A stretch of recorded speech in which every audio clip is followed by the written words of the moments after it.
Heart valves के question AIIMS में हजारों स्टूडेंट को गलती करवा चुका है और ये नॉलेज नहीं सिर्फ ओवर कॉन्फिडेंस है।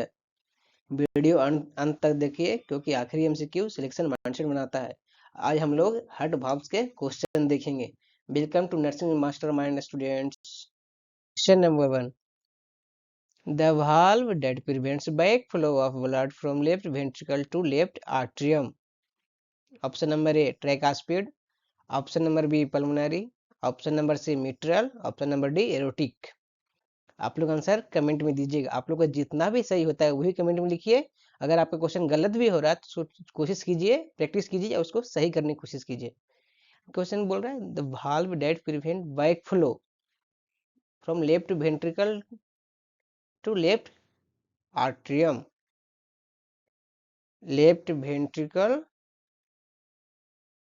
लेफ्ट आर्ट्रियम कौन सा है? यहाँ पे कौन सा वाल्व रहता है? हमेशा याद रखिएगा स्टूडेंट्स, लेफ्ट साइड में हमेशा मिट्रल वाल्व होता है।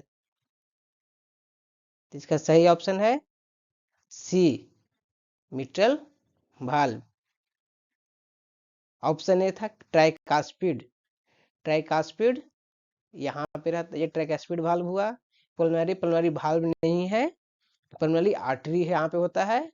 और एरोटिक आर्टरी भी यहीं से होता है। तो B, option B, option D गलत है। अब हम मूव करते हैं नेक्स्ट क्वेश्चन की ओर। Question number 2, which heart valve is attached to the chordae tendineae. Option number A aortic valve, option number B pulmonary valve, option number C mitral valve, option number D tricuspid valve. Option number D, C and D मतलब both mitral valve and tricuspid valve. और ये question AIIMS में दिल्ली में internal exam में आ चुका है। हमेशा याद रखिएगा, एरोटिक वाल्व, पल्मोनरी वाल्व, ये हमेशा क्या सिमिलर वाल्व है।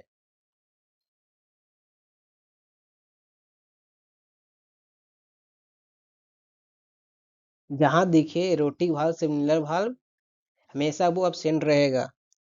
जहां ये भी रहेगा वहां कोरेड प्रेजेंट रहेगा। इसके लिए सही इसका आंसर है option C mitral valve, option A tricuspid valve.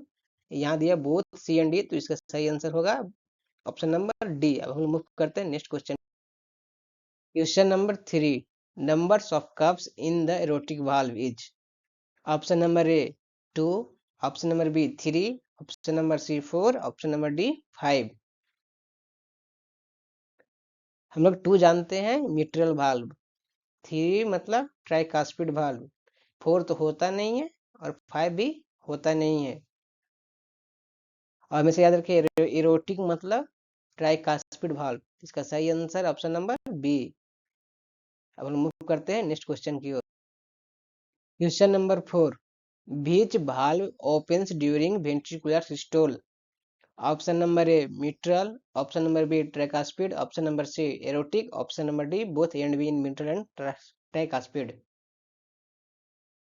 हमेशा याद रखिएगा जब बोलेगा ventricular systole, systole but systole मतलब इजेक्ट, इजेक्ट। और इजेक्ट के लिए कौन सा वाल्व खुला रहता है? हमेशा याद रखिएगा सेमिलर वाल्व। सेमिलर वाल्व कौन है? तो एरोटिक वाल्व। इसकी सही आंसर है इसका ऑप्शन नंबर सी। क्योंकि वेंट्रिकल सिस्टोल जब होता है तो ब्लड इजेक्ट होता है और उस टाइम मिट्रल वाल्व और ट्राइकास्पिड वाल्व ओपन नहीं रहता है। अब मूव करते हैं next question. Question number 5, failure of which valve leads to pulmonary congestion. Option number A tricuspid stenosis, option number B mitral stenosis, option number C pulmonary regurgitation, option number D aortic regurgitation. हमेशा देखिए जहां आपको दिखे pulmonary congestion plus valve, हमेशा याद रखिएगा mitral stenosis, mitral stenosis. इसका सही आंसर है mitral stenosis option number B. क्योंकि ब्लड एक्यूमुलेट हो जाता है लंग्स में, लेफ्ट ब्लड एक्यूमुलेट हो रहा है जिसके कारण। अब हम मूव करते हैं नेक्स्ट क्वेश्चन की ओर। Question number 6, The semi-lunar valves include option number A mitral and tricuspid, option number B tricuspid and pulmonary, option number C aortic and pulmonary, option number D mitral and aortic. आप लोग हमेशा याद रखिएगा, artery दो सिर्फ दो ही है, उसी को हम लोग बोलते हैं, वही सेमिनल भाल्व है। तो आर्टरी में क्या क्या है, एक एरोटा है, एक पल्मोनरी है।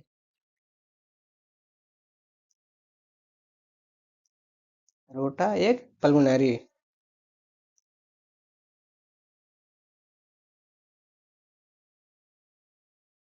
इसका सही ऑप्शन क्या है, aortic and pulmonary, option number C. हमेशा याद, जब भी पूछे सेमिनुलर तो हमेशा यही होगा, एरोटा और पल्मोनरी। और मूव करते हैं नेक्स्ट क्वेश्चन की ओर। Question number 7, which valve produce the first heart sound S1 when closed? Option A aortic, option B pulmonary, option C mitral, option D aortic and plus pulmonary. हम याद रखिएगा, S1 मतलब लब, S1 मतलब लब। ये क्या करता है, ये भी valve बंद होता है।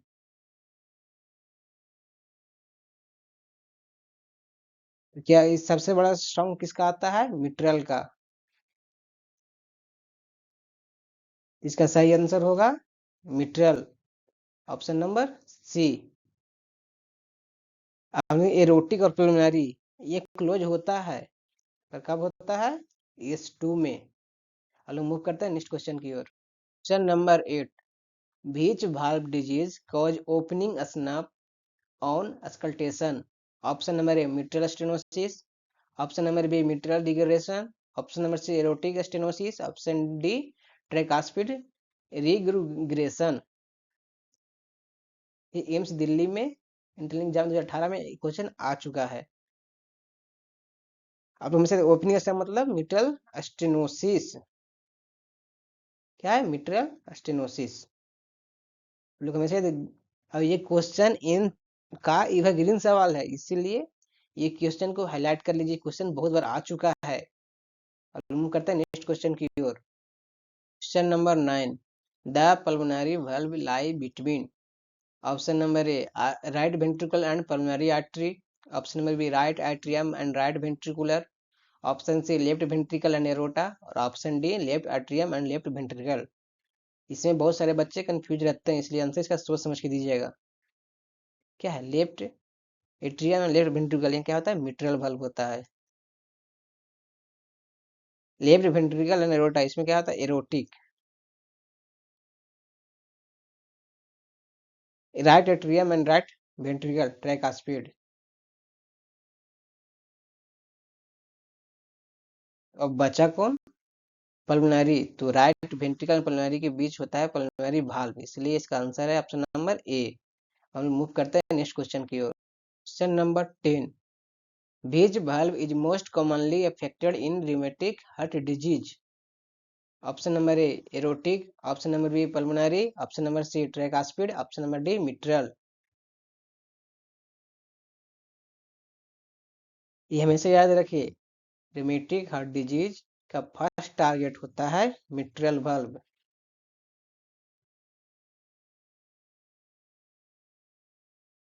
इसलिए इसका करेक्ट आंसर है ऑप्शन नंबर डी मिट्रल।